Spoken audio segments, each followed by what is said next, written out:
One. Welcome everybody to the March 2022 meeting of Manhattan Community Board 1's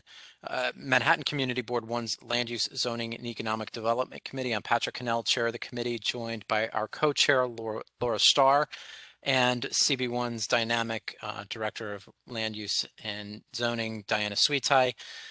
We have one item on our agenda, which is an item we're revisiting 4+ almost 5 years on, the 200 Water Street application for an infill of the arcade under the Water Street zoning text amendment. Just to quickly set the table for folks, CB1 did in 2017 pass a resolution that everyone hopefully has had a chance to review, along with some other materials, including the application. It is my understanding the application is in effect the same as it was at that time, but nevertheless, we do want to hear from the applicant team, and then we'll have an opportunity for the committee members to ask questions. But again, I want to, and being mindful of folks' time, understand that this is, and the applicant, of course, can correct me if I'm wrong, but this is largely the same application that we've seen before in sum and substance. And so we will come to a resolution at the end of that. And again, just to let folks know my own circumstance, I am on call in the middle of a litigation proceeding, so it's possible I may have to pop out, in which case Laura Starr will direct traffic until I can join back in. With that, is the applicant team, is Zach on? Yep. Are you gonna take Zach. over? Yep. Okay, it's all yours. Great. Thank you, Patrick. Thank you, Laura, Diana, and committee members. I'm Zach Bernstein, Land Use Counsel at Fried Frank, counsel to Rock Rose, the owner of this building. Patrick was right. This is bringing back the same proposal that was here 4 years back. I will try to share a presentation to walk everyone through that and what this application is about. Please bear with me for one moment.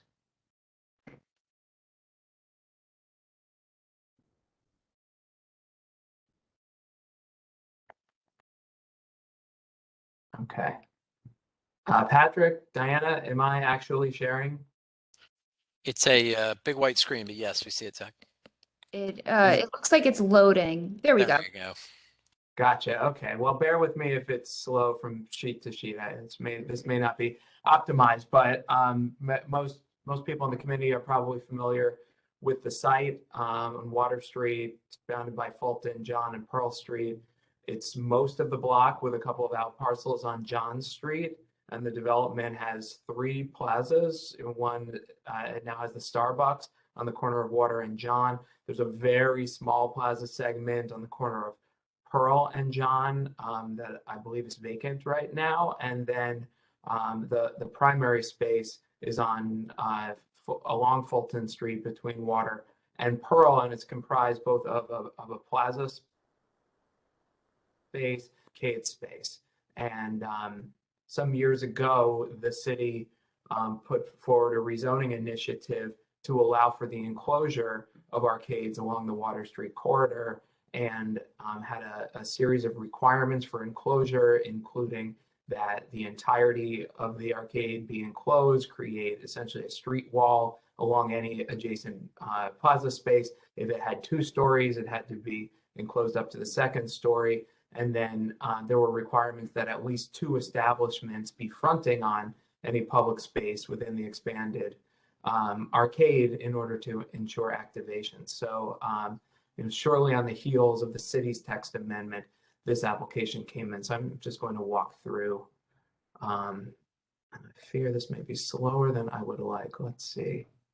So prior to the arcade application, many of you may recall the bunker-like situation at the now Starbucks space. And as a precursor to the applications with the arcades text, Rock Rose did a plaza improvement, which resulted in opening up the side of the building, creating retail activation, and making a nice area out of this fairly small plaza at this corner of the site. So this application would result in a similar improvement to the other two plazas, the very small plaza on Pearl and John on the upper left of the page, and the much larger plaza along Fulton Street within our closure of the arcade. So this is this orange shows the existing retail space where the Duane Reade is, and then the dark black line outlines the arcade. Pardon me. The existing Duane Reade space kind of narrows as it approaches Pearl Street, with mostly storage type areas as you get closest to Pearl Street. The enclosure application would pull out the retail and allow for the creation of two retail spaces. And you can see this narrow area along Pearl. By pulling it out, you get an actual workable retail space. And the idea is potentially to have a food and beverage type use in this green space, and potentially have the Duane Reade reconfigured. This was approved a little over 4 years ago, and in that time, the ownership, Rockrose, has not come to terms with Duane Reade on reconfiguring their space. So Duane Reade remains in the space that you had seen on orange on the prior page, with some years left in their lease. Here's an image of the arcade space from Fulton Street and a rendering of ideally what that would become with an improvement of the plaza. You can see there's an exception in the text on enclosing the entirety of the arcade to allow for corner circulation. And so the approved plan for infill of the arcade includes a chamfered area at the corner. This is a structural column of the building coming down, but to keep circulation around this corner from Fulton onto Water Street, but with, you can see the installation of new seating and new planting and general retail activation along Fulton Street. Here's another image of the arcade as it is today. You can see the Duane Reade space behind, and fairly unactivated area back here where the space gets more narrow. And the next shows the potential activation. As part of the application, there was an idea of potentially having a small open air cafe area. That's a separate approval type, and we would need to come back again in the future for a certification application to allow for any open air cafe seating in connection with the food and beverage space. So here is the potential improvement in plan. The idea would be to have an art piece of some sort near Water Street. You can see here the chamfered area to allow for circulation and set back the retail, as well as the multiple retail spaces. The potential cafe, if that were pursued, if there were a food and beverage tenant, would be in this area along the right side of the page. And together with improvement of the main plaza, this very small plaza area, which is really mostly comprised of a triangle, and I'm trying to outline in my mouse with my mouse here. This would also be improved with new planting, with public space signage, with some seating, and better activation of this retail space. And this is just in plan. It's a very, very small, challenging plaza, but under the rules, I think we came up with a nice sprucing up of that space. So this is a comparison showing what's existing in the plazas today, required under zoning for the improvement of the Starbucks Plaza. I'm sorry, this doesn't include the Starbucks Plaza. I think this is what was there originally. A substantial increase in seating, substantial increase in planting, trees, bike rack, water fountain, and illumination. So the idea is that this improvement infills the arcade, bringing better retail activation along the frontage of the site, together with substantial improvements of the plazas. I'm going to stop sharing if I can figure that out. Let's see here.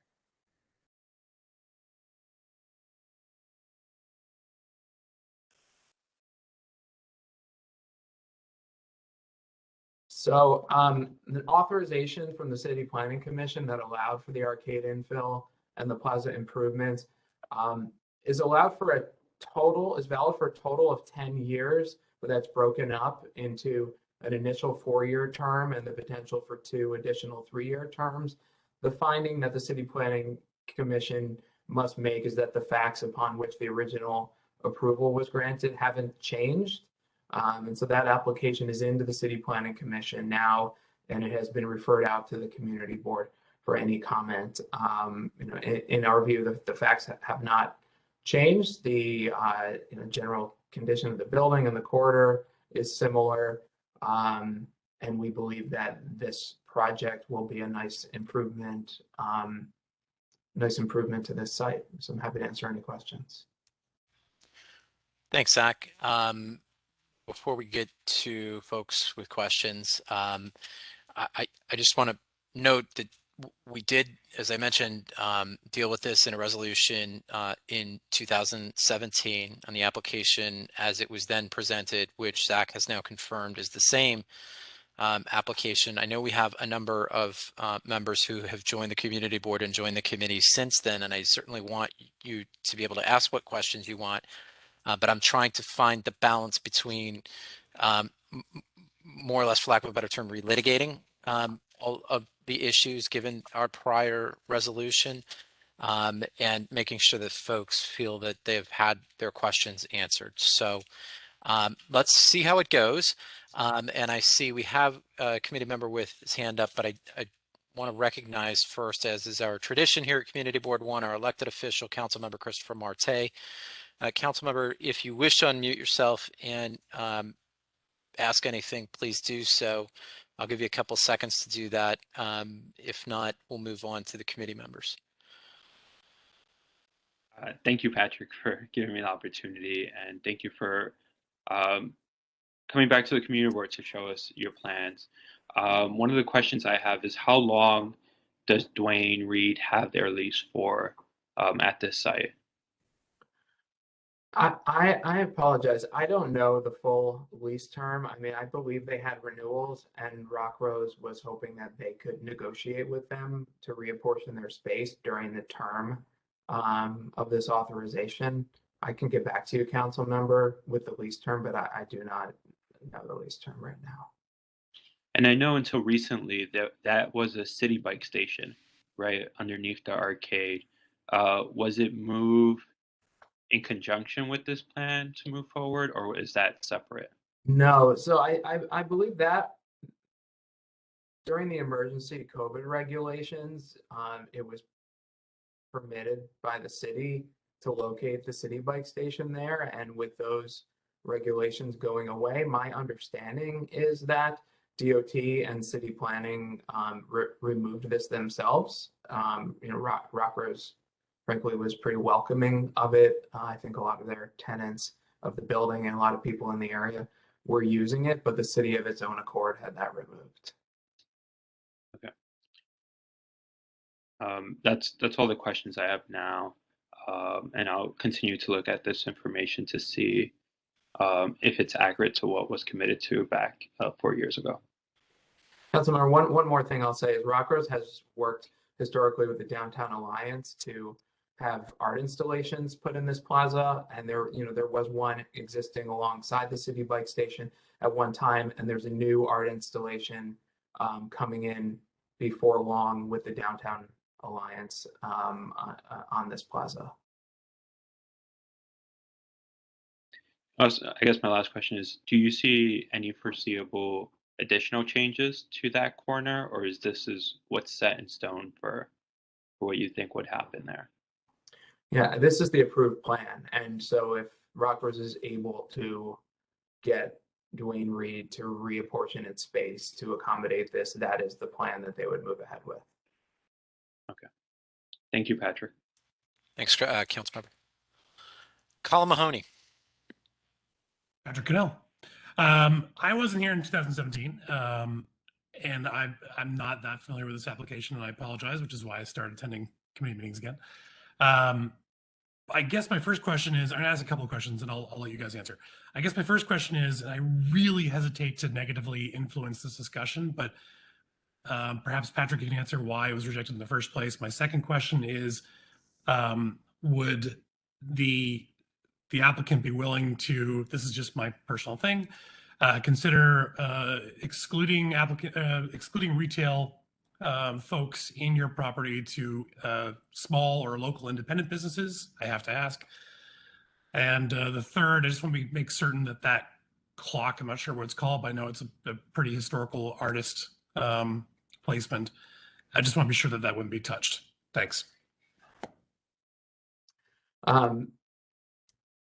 Ownership was not able to attend tonight. I'm their outside lawyer, so I can't speak for them on the types of retail they could commit to. I mean, I think it's very speculative at this point what would go in there. I mean, Dwayne, and we can get back to you on Dwayne Reed's lease term, but they have a pretty long-term right in the space, and so Dwayne Reed, which started as a local retailer, but we know is now connected to much larger retailers, would likely be remaining, and so there would be one or possibly two if they were small retail spaces there, and those types of spaces do often go to more local establishments. Food and beverage often tends to be more local.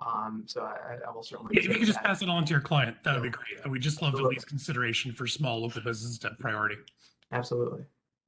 Can you please repeat your second question? Yeah, this is more for Patrick if he was here in 2017. And again, I really don't want to negatively affect this conversation, but why was it turned down? So Diana has put on the screen for you, Colin, and I don't know if you got the land use email, but there's a link to the 2017 resolution. I certainly was here. Thank you. These are the varied reasons. There are a number of them. So I'll just refer. Sorry for the lawyer there, but I'll refer you to the resolution. Thanks. Vicky. Thanks, Patrick. This is a comment. I understand your proposal in its entirety. As a community member here, I'm absolutely opposed to any more, and I hate to use this word, but land grab is what is appropriate. You got your zoning. In turn, you got a public space. The reason that public space is loved is because we need more open public space. And what I love about this is that it has that, like arcade-like feeling. So if it's raining, we love congregating there as residents, passing by, enjoying the sun or the rain. Absolutely no need to open more retail. We have lots of it. The reason that it is neglected is because you neglected it.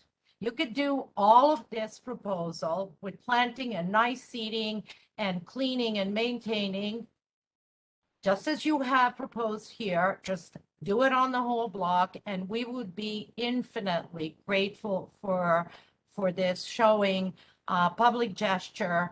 And not only did you get zoning in return for this, but it would be nice if a building did something that would benefit the community. So I absolutely disagree with your expansion. Thank you. Okay, thanks, Vicky.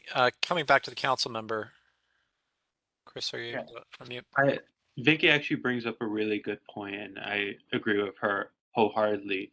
To get the arcades, it was a give back, right, to the community for having higher height limitations.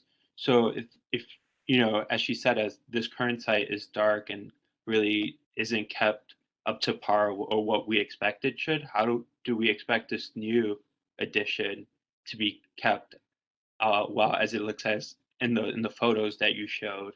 Like, what's the commitment of making sure that it stays clean, that the trees actually are planted and kept well? I think there's kind of a lack of trust from the community to kind of support this project, even though it was approved, because the commitment hasn't been there.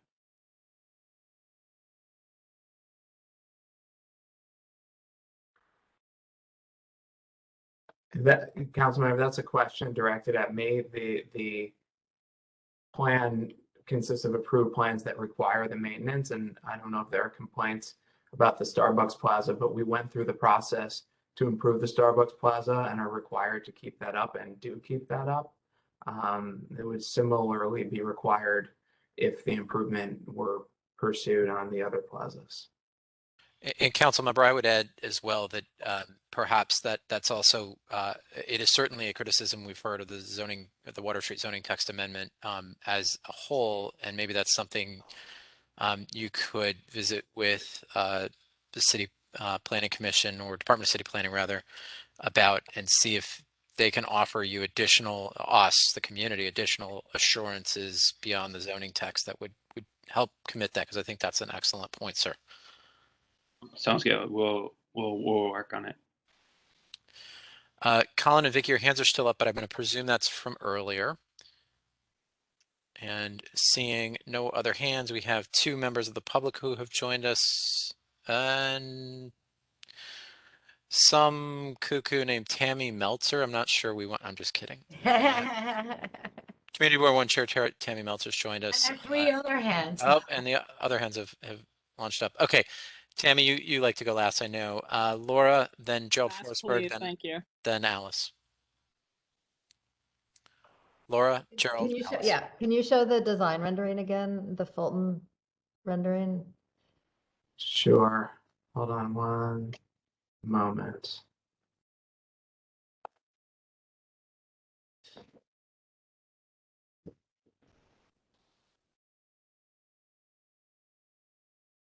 I'm putting it up in plan. I'd prefer, do you have the rendering, the one that shows the benches and the trees in the vertical dimension?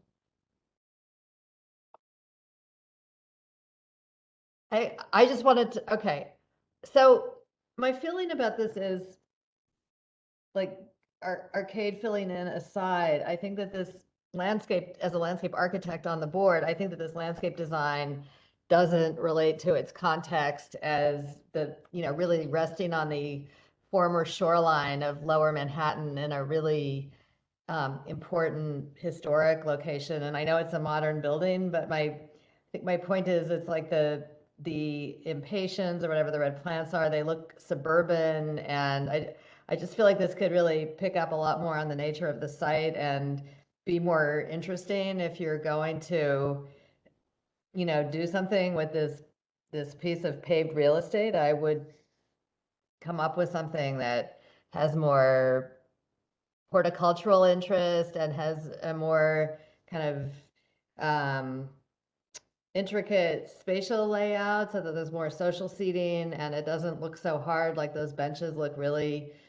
hard, granity, and they look uncomfortable, and they look uninviting actually. So I just have issues with this design. Thank you. Thanks, Laura. Gerald, and then Alice. Yes, could you go to the slide just before this one, please? Oh, I'm sorry. Okay, looking for the existing conditions. So is it 2 before? There we go. No, forward 1, That's please. not existing. Existing, right? There we go. There we go. So I'm actually looking at this on Google Maps right now, and what I see is what appears to be, I would estimate maybe 50 city bikes all up and down this arcade at the moment. It was removed recently, thank God. Was recently removed? Yeah, from thank the God. applicant? Okay. All right. I just want to reiterate what others have said, which is that, the enclosure of arcades,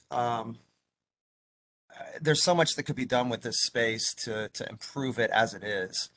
And I guess my big question or curiosity is, what were the original plans that allowed the applicant to receive additional zoning? Was it simply an open arcade, or were there plantings and seating areas that were never installed? There were no requirements under the original approvals for specific improvements. The zoning at the time did not require that, and there were no plans that do.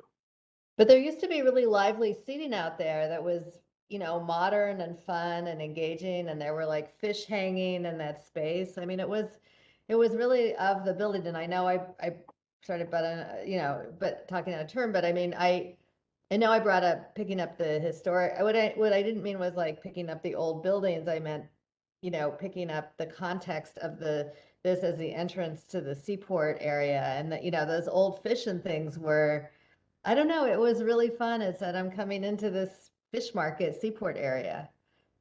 And the design that they're showing now doesn't relate to anything. It could be in, you know, like some mall in Jersey. Okay, I'm gonna shut up. Sorry, I interrupted.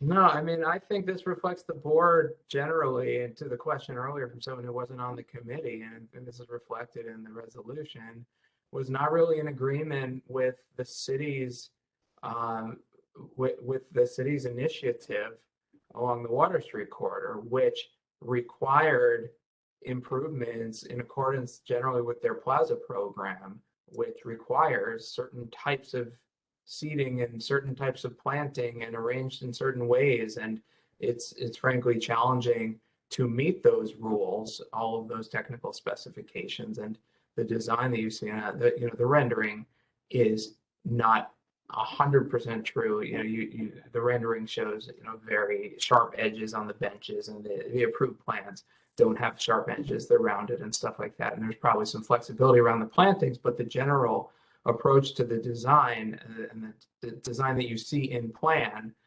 which was approved by the City Planning Commission, is what is required under those rules. So I think there's, you know, there was a disconnect at the time, and it sounds like there still is among the members, with the city's initiative itself. And this was an application under the city's own initiative, and really the city had approached this building to put a concept design together at the time they did their initiative. And I believe that the city had been using this site as one of the examples of what they were looking to accomplish. So I think all this conversation is around a difference of opinion as to planning for this area with what was enacted here. Well, that is partly true, Zach, although you got to look at numbers 3 and 4 of our 2017 resolution, which are directed to the issues I think that Gerald and Laura are raising about that specific intersection and how it interplays with the historic South Street Seaport portion of the district. And I think that's the point that we're hearing, and that is site specific. Alice, you're next. Then Rosa, I see your hand has gone up. So Tammy, I'm skipping over you because you want to go last. Alice, Rosa, then Tammy. Thanks, Patrick, and thanks for the hope that we don't have to relitigate something that we all know. We spent an immense amount of time. I don't know, for some members who are unaware, this was one of the more controversial applications that came before us. Almost every not-for-profit dealing in public space in the city opined on it, and without question, they all opposed it, including our Manhattan Borough president of the time and our council member, who believed that this was truly not an adequate use of this space. So, I think I would just ask people to, if you haven't read the resolution and haven't read the documents that have been sent around, that you do so before you vote on something that's going to change it. I think there's nothing that's changed here except for one very important fact. And you mentioned, Zach, and hello, nice to see you again.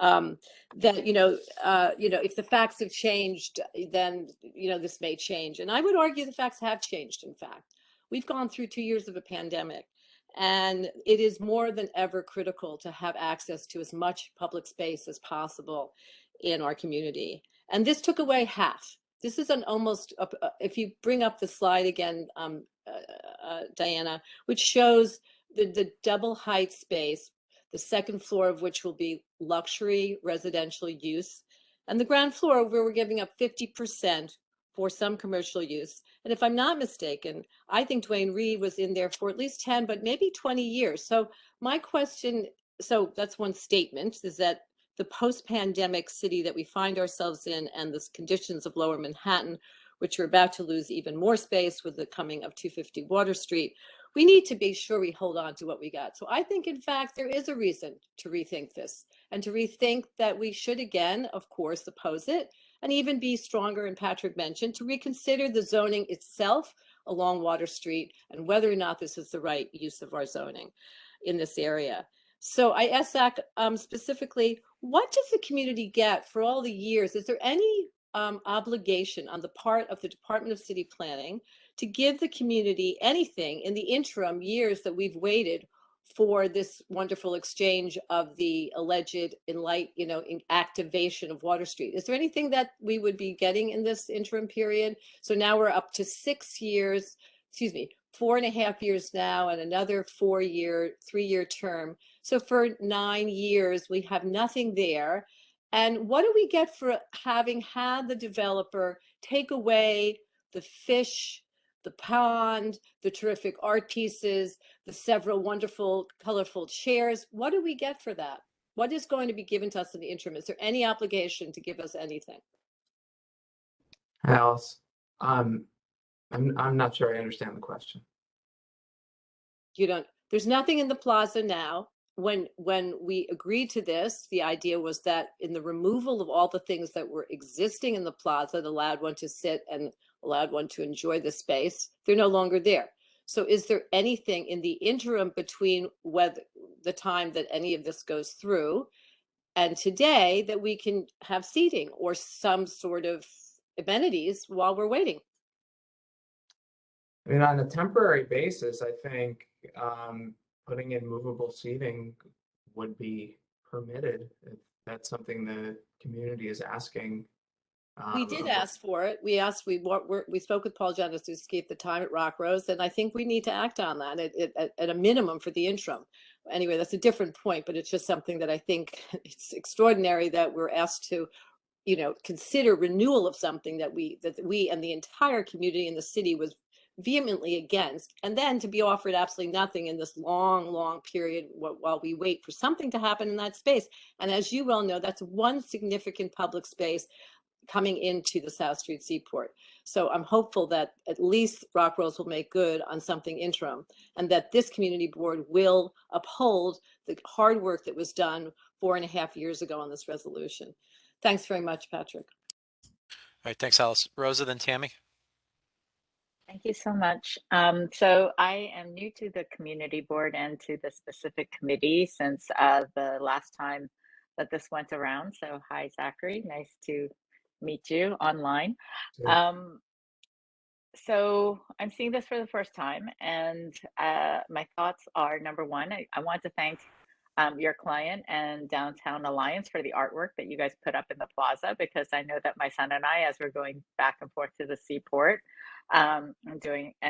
walking along there, that's always been a highlight and sort of like a fun little adventure to climb on. I don't know if you're allowed to climb on it, but we have.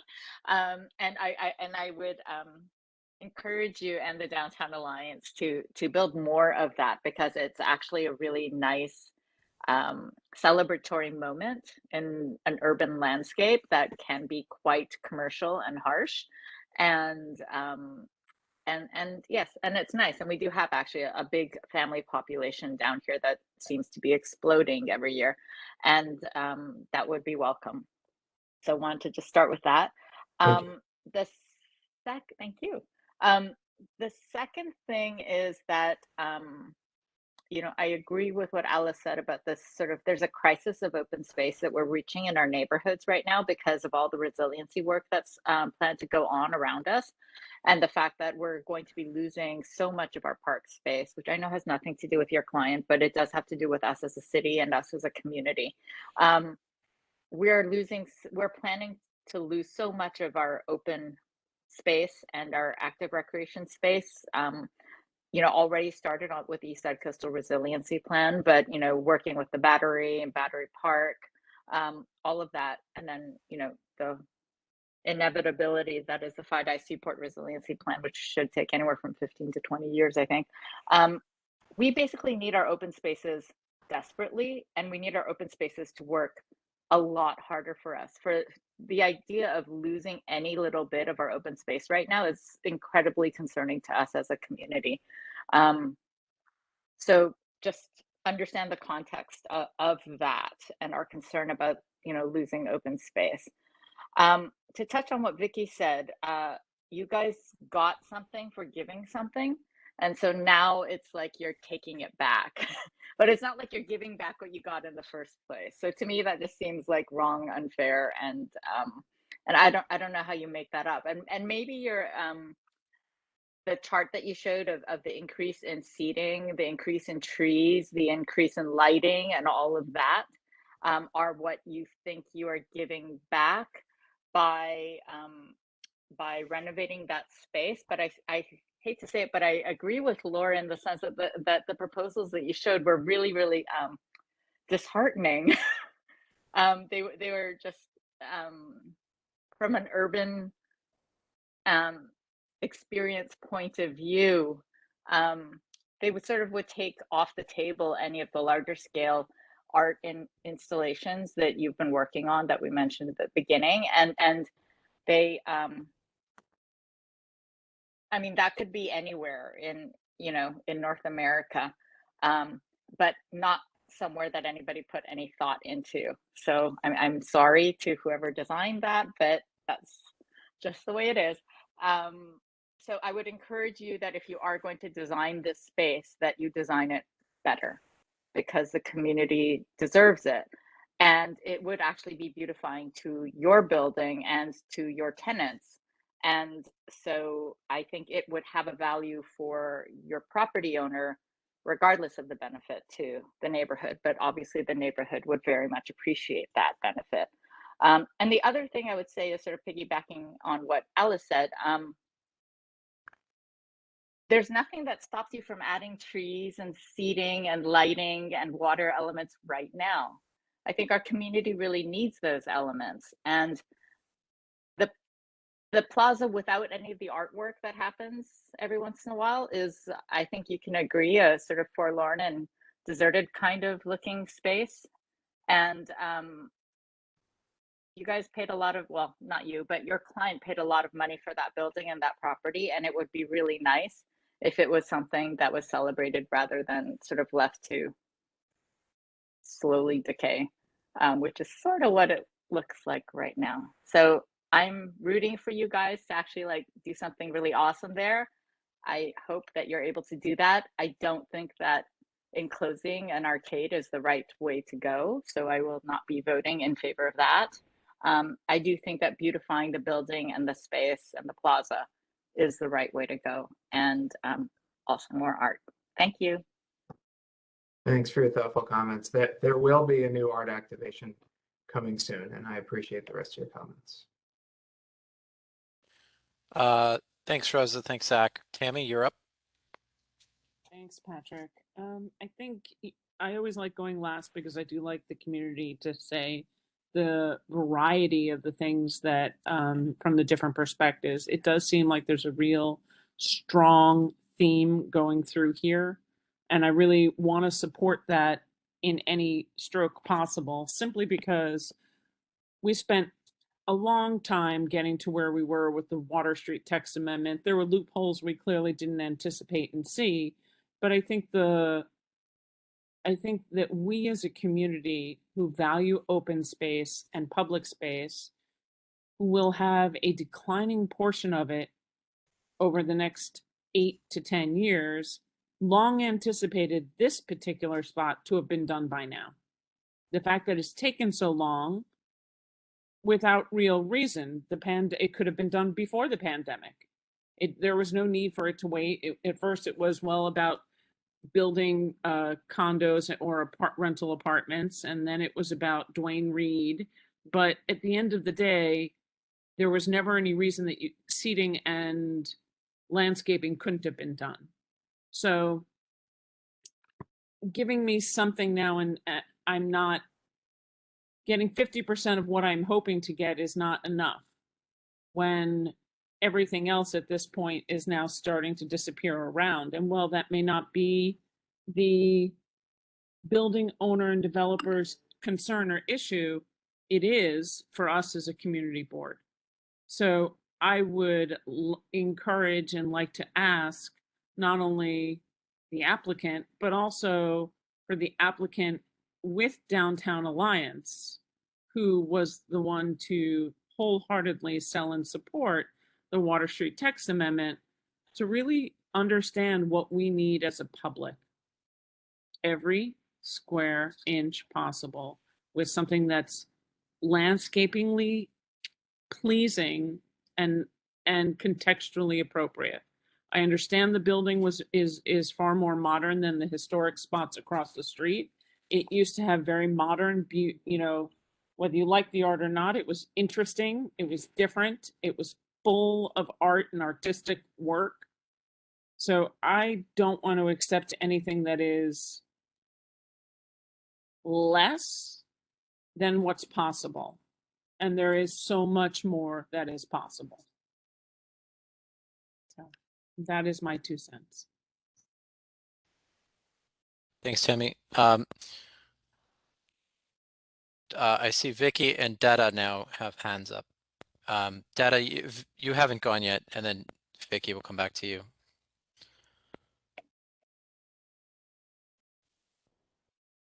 Dada, can you unmute?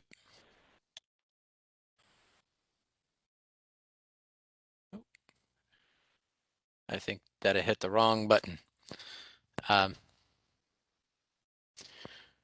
Okay, Vicky, why don't we let you go for your next round? Okay, Am just I unmuted? I'm sorry. I'm Oh, on. there you are, Dada. I thought we lost Yeah. you. No. I'm on 2 devices. Okay, go ahead. So I wondered if you could just put that slide up again that shows, the number of plantings and trees and bike racks Sure, from one that moment. presentation. Yes. And well, I just want to say, when I'm considering public space, I really want to have a focus on the quality of that public space, not just the quantity of it.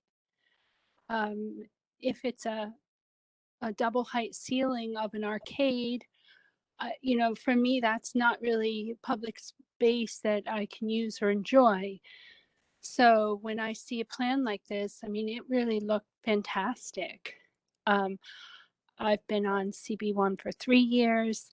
I wasn't here when it was first considered, but I think it looks fantastic. And I just know, I think there's worth considering the quality of public space, not just the quantity. So that's my comment. And can you leave that slide up for a moment for me? Sure. Okay, thank you. Thank you.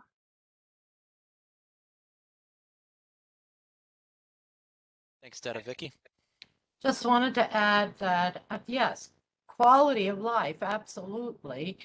What I would like to add is that it would be great for the community to have a space that is partially open and partially enclosed. So if it's inclement weather, we can sit and just enjoy having a cup of coffee, having lunch, meeting friends.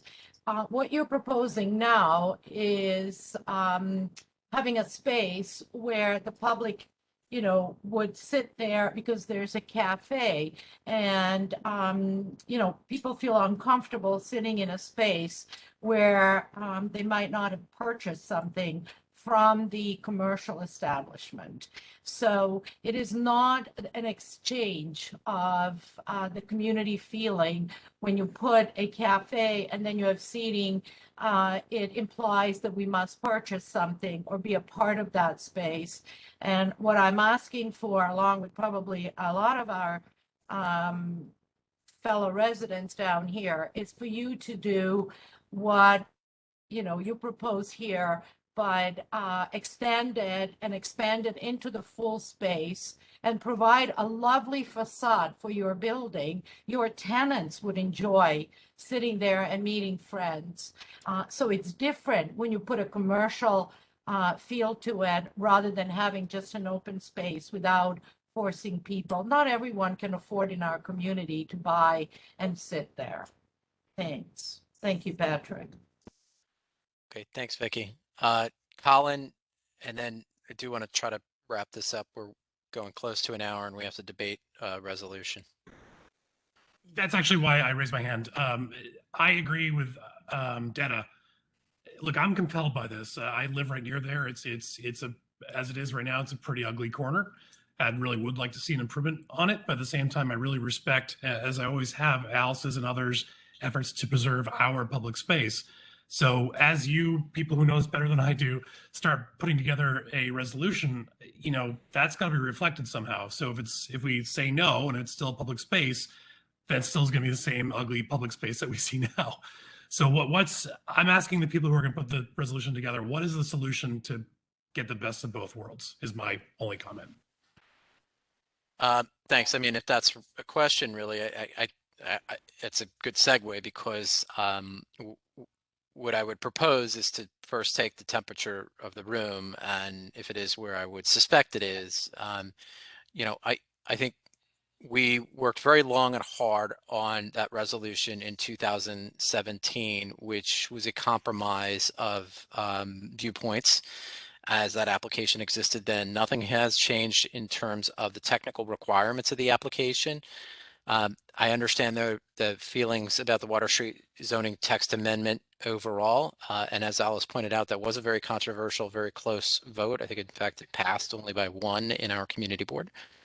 But be that as it may, I think we want to respect all the work that was done in 2017 and the compromise that was the balance and the compromise that was reached then. And so what I'm proposing or suggesting is a very short resolution that reflects an adoption of what we agreed to in 2017 for those very same reasons. So let me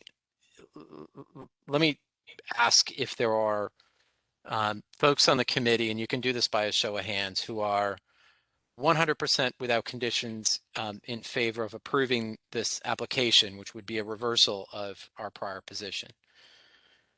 Okay, seeing none. Seeing whether there is anyone who, Michael Ketchering, I apologize. There you are. Did you want to make a comment, Michael, or you? No. Raise your I just hand. wanted to say I'm very supportive of this application. Gotcha. Well thought out design. And are there folks who, is there a and maybe the raise hand feature is the wrong way to do it, I apologize, but consider just unmuting yourself and speaking up if there are folks who are a yes with conditions or a no with conditions. In other words, you'd approve of this if X, Y, and Z were done, or the no version of that is no, you cannot do this unless you meet X, Y, and Z. This is Colin Mahoney. I'm leaning yes as is, to be honest with you, but I want to be able to honor those like Alice who make very good points. But right now I'm leaning yes. Okay.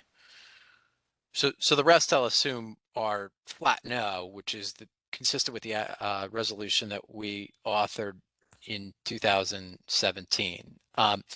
So with that, I want to. Patrick, I'm leaning towards a no with the conditions that the applicant activate the space as it was in 2017. I mean, I don't know if that's possible to have those as conditions, but that's what I'm leaning towards. It could be if you can convince the majority of the members of the committee to come around to your viewpoint. You're suggesting, Joe, that we ask them to return it to what it was like in 2015, 16, etc. Well, or to at least activate the space as it should be. I'm very much no for giving up public space for all the reasons that everybody has said. Understood. But at the same time, I believe, I mean, it's been 4 years. I'm looking at fortunately, Google. You can tell what was there in 2017, and the space was kind of quirky and fun and had places to sit, and it seems like all of that was taken away and there's been nothing now. So mine would be a no with conditions to either bring forth the plan that's been put up tonight or put some sort of make this into a public space that is the quality that it should be. I don't know, Patrick, if you're, we can't hear you, Patrick. I know, Alice, I'm doing two proceedings at once. I'm sorry. Do you want me to step in? I can. No, we're good. I just was going to say that it sounds to me like some people, including myself, are advocating for, advocating for an interim solution for the next 3 years. I don't think people fully understand, and Colin, I'm not sure you understand, or that we're getting nothing for 4 years. In other words, for long as Dwayne Reed is in, and Zach will get back to us for how long, but I remember it was at least 10, maybe 20 years on the lease. So we're looking at many more years of nothing potentially being in that plaza. It's not fair to tell me I don't understand something. I've read it. I've looked into it. If you're going to address me, at least do it cordially. I apologize. I didn't at all mean to insinuate you didn't apologize. I meant in terms of the amount of time the lease is still up for, at which point they're non-negotiable from what we've heard from the applicants. So I think we have another 3 years. And so what I'm suggesting is maybe we advocate for in this new resolution an interim solution that allows for flexible seating and planters or some such thing, or that we at least have a conversation about what that could be. That was all I was suggesting. Sorry, Colin, if I misspoke. So with that though, are we then saying, are we then sort of softening to a no with conditions, or are we saying a flat out no, and by the way, you should do this, this, and this? Yes, that's what I would say. You're not Alice, is saying- that, am I interpreting your viewpoint correctly? That I'm sorry. I'm just advocating that we confirm, unless there's very good reason to not confirm something we already. This is the exact same application. So 4.5 years ago, we said no to it. We're saying no again, and we're adding the additional idea that, which is a new resolution, that we would like the applicant to provide something to the community as the promised benefit in the interim. At a minimum, that there's just an interim solution. I mean, we're saying no to this plan. I think Laura pointed out very good reasons why the plan, and many people spoke to how I think we used unaesthetic, mundane, kind of nondescript this plaza was, given its location and what it once was, that they wanted a better plaza at a minimum. That was stated. That's all there. So we're basically agreeing with the resolution that was already written. We're just adding that, I don't think we spoke about an interim solution, because if I'm not mistaken, and Zach would have to confirm this, it's another 3 years of nothing. I mean, maybe not, but you know what I'm saying? There should be an interim aspect to something happening in that open space for now. That's all I was suggesting. I'm curious how Can we have credib- Zach answer the credibly question do on that. how long? Okay. Apologies, Patrick. Can we No, have it's okay. Can we have Zach answer that question? Because that's crucial to understand. Which question? How long would the plaza remain without anything, as it indicated that it would remain until the end of the Dwayne Reed lease? Well, Rock Rose's hope remains to reach an agreement with Dwayne Reed to reapportion its space to allow this project to move forward. So I can't say exactly when that would be, but it may be another 3 years in the How event long? that. So let me rephrase the question. How many years is remaining on the existing Dwayne Reed lease that they have with Right. their right for renewals? Right, I don't know the answer to that question, Tammy. I said I would get back to the committee on that question, but it may But be. at minimum 3 years is what you're sort of. It may be, yes. So thank you. And so just so the community where we're at, that's 12 years total, right? 9 plus 3. I'm not the mathematician. I don't know what the 9 years is, but this was approved 4 years ago. Okay. So what and I want to go to Laura and Rosa, but I'm just struggling to understand a resolution that says a flat out no to the proposed application and changes, but says, by the way, we'd also like you to do something else in the meantime. I just don't know where where we credibly get the ability to ask for something if we're saying no to it. And I don't mean to debate the point. I'm just sort of throwing that out there because that's I agree. reaction. I see where you're going. Laura and Rosa. So I have a question. I mean, if you are if you are a developer and you have gotten extra height and FAR in exchange for the plaza, aren't you at every minute obligated to have the plaza be with seating and up to plaza standards and in good condition? I mean, shouldn't it just by law right now be a cared for and furnished plaza? this plaza and arcade are from a different era of zoning regulations that did not have requirements or standards or specifications for amenities within them. The plaza that has been approved on this block in front of the Starbucks went through the design change process, complied with the new standards, and is now required to be kept up in accordance with those I see. standards. Yeah, and I that's see. what would happen here. I see. Okay. Well, anyway, so Patrick, I mean, my opinion is I agree with the speaker who, I'm much more concerned about quality of the space than quantity. And I just feel like, I lived in this neighborhood when that building was first built, like years and years ago, when I lived in the South Street Seaport.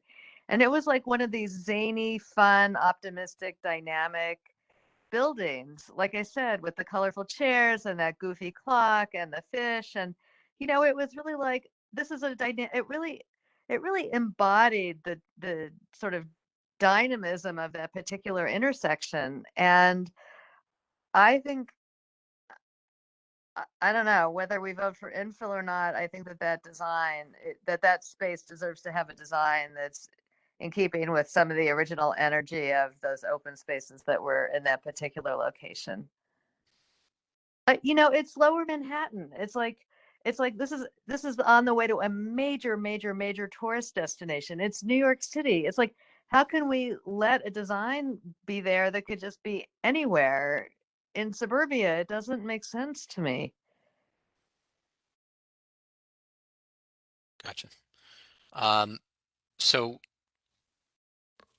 So that would be an additional or a build out sort of number 3 and number 4, and maybe being a little bit more specific in some of the design concerns that we have that are site specific.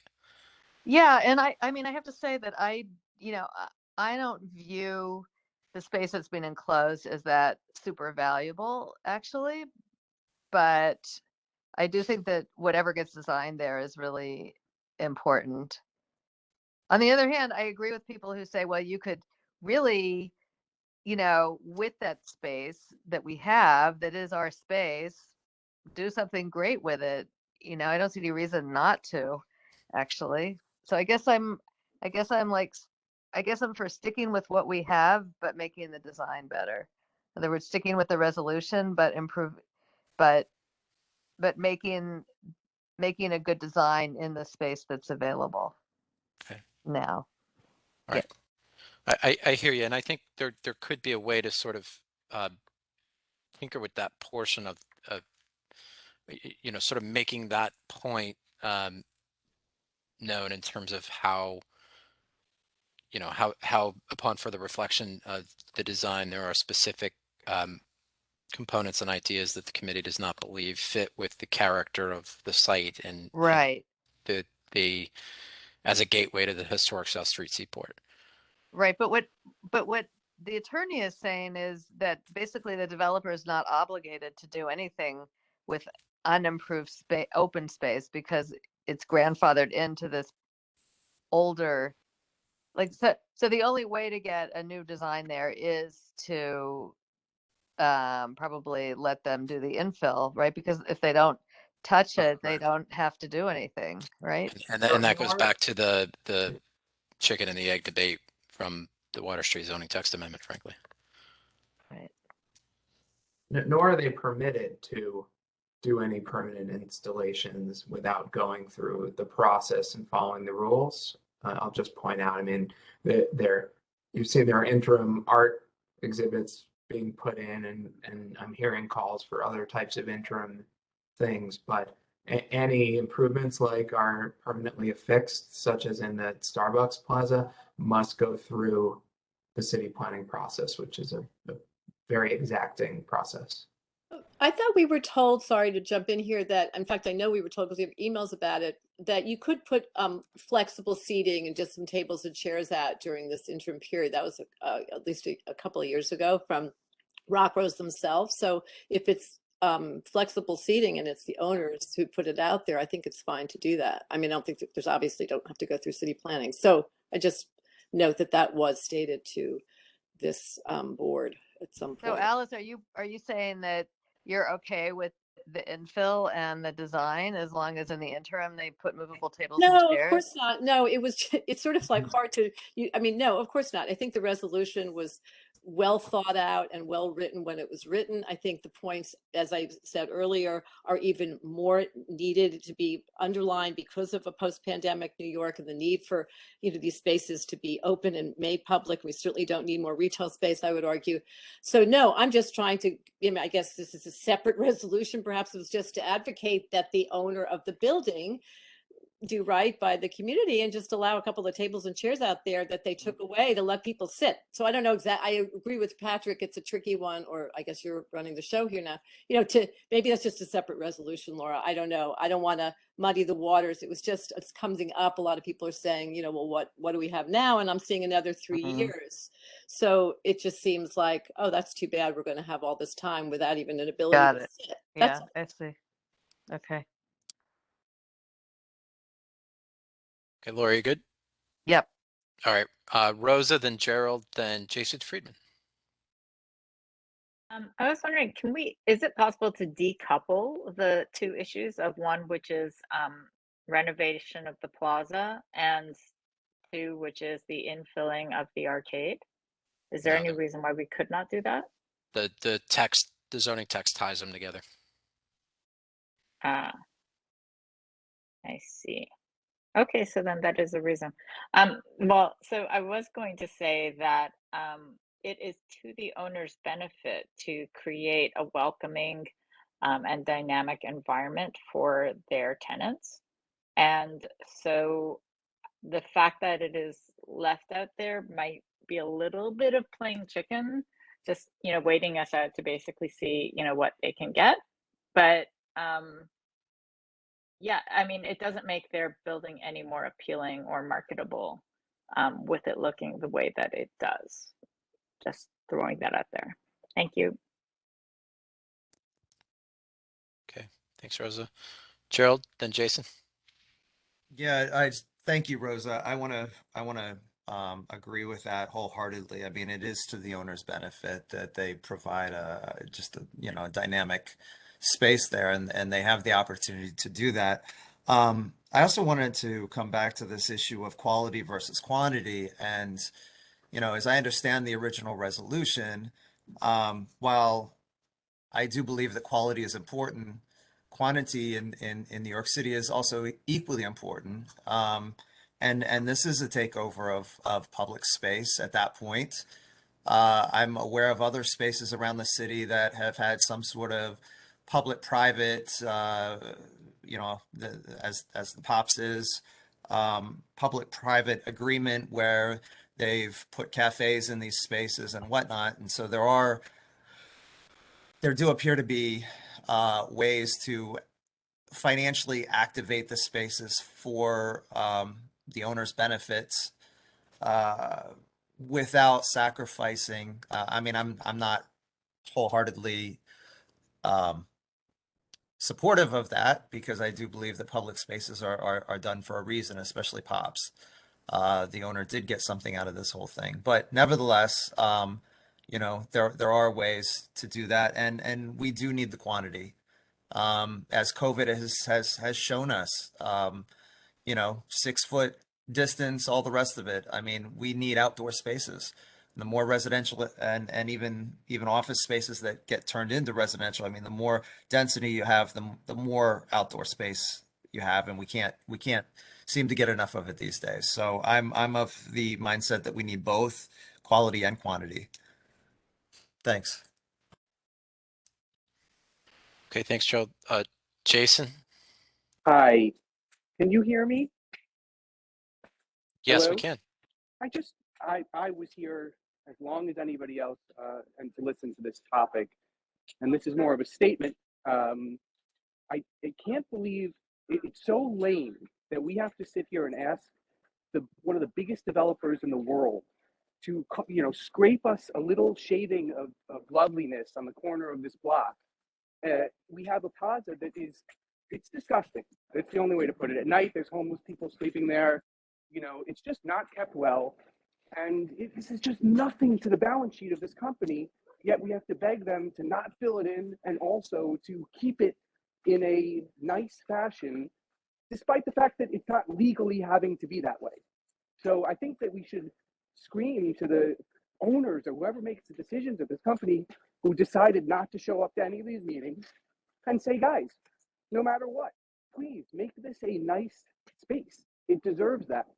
It's nothing to you guys. It's like a penny, you know, please help us. We're begging. Thank you.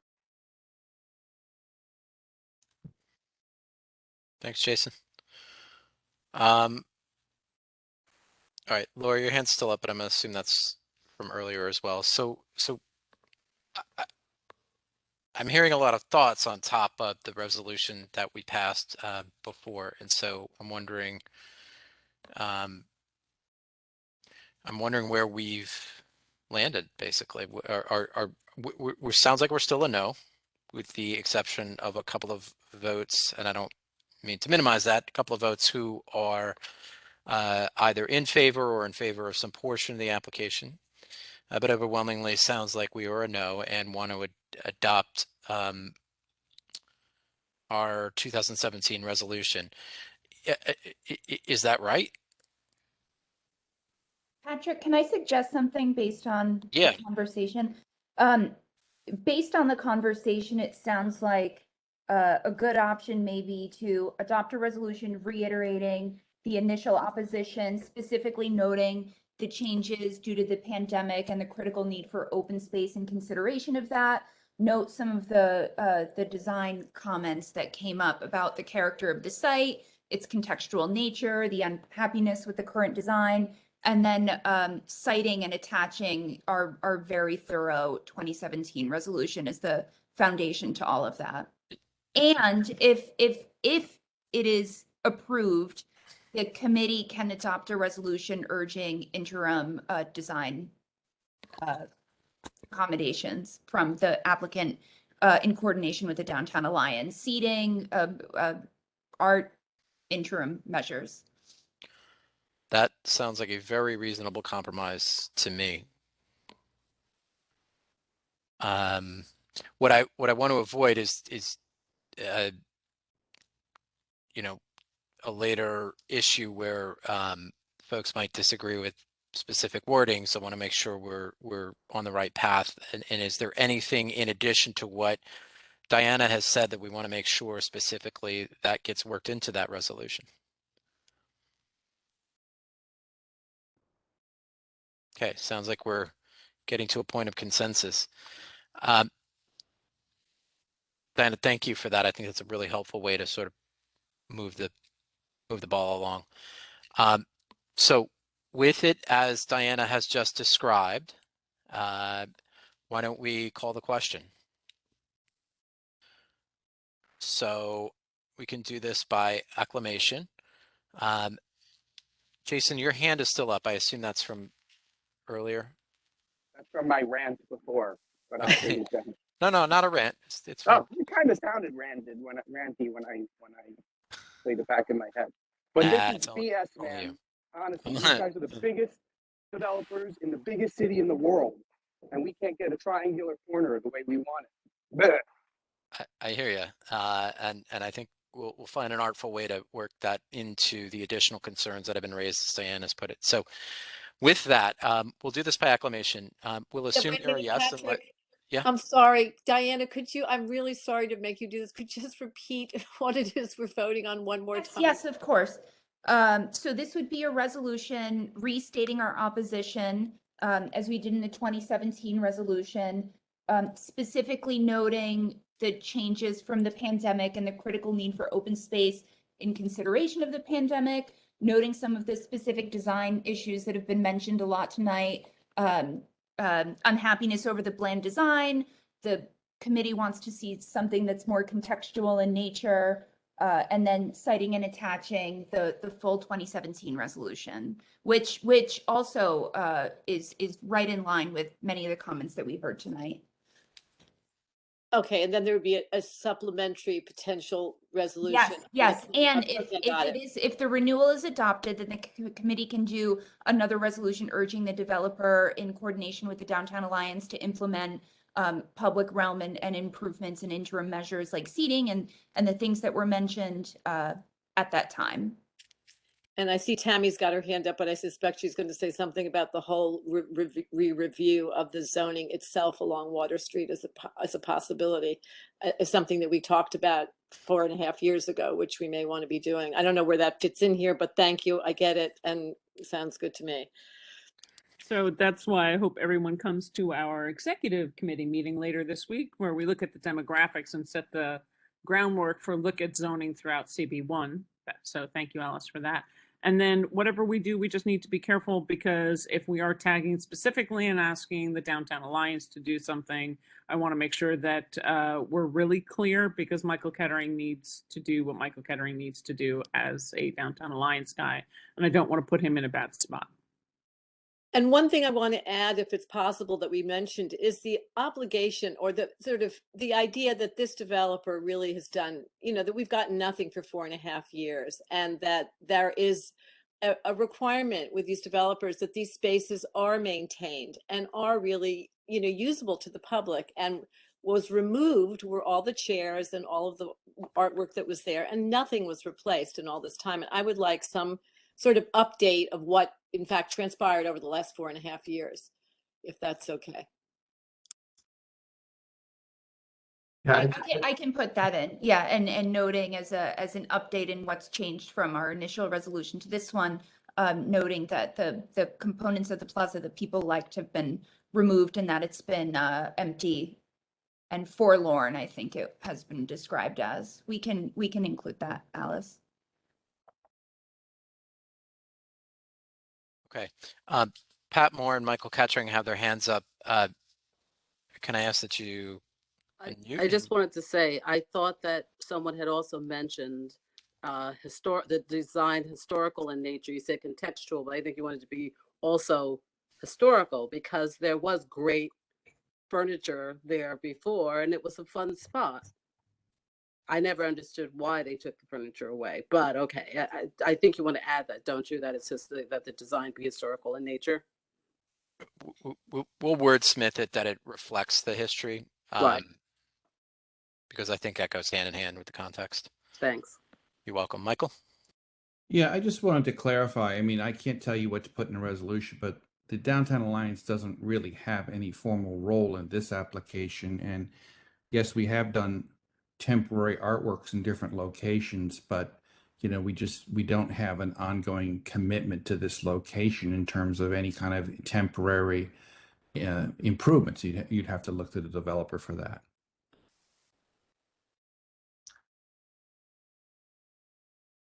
That's it. Okay, thanks, Michael. So maybe we want to be careful in how we word that then, because it's true. It's not like the Downtown Alliance is a co-applicant. Well, Patrick, if we're talking about interim measures, that would come in a later resolution. Okay. Doesn't start taking away from the opposition. Great. Okay. All right. So go ahead, Zach. Just one note, I noted this earlier, that there will continue to be installations in conjunction with the Downtown Alliance. And the next installation, my understanding is it does incorporate seating and is fanciful and fun. So Rock Rose will continue to activate the space in conjunction with the Alliance, and I'm sure that they'd be happy to work with the community board as well. I mean, I'm hearing a lot of ownership is doing absolutely nothing with the space, and I just feel the need to speak up and say that they are continuing to activate it in conjunction with the Alliance, and the next one does incorporate seating elements. Thank you, Zach. We look forward to seeing the next one. Yeah, thanks for the clarification. All right, I'm going to conclude this. So I think we know what we're doing with the resolution. And again, I'll call the question, and we'll do this by acclamation.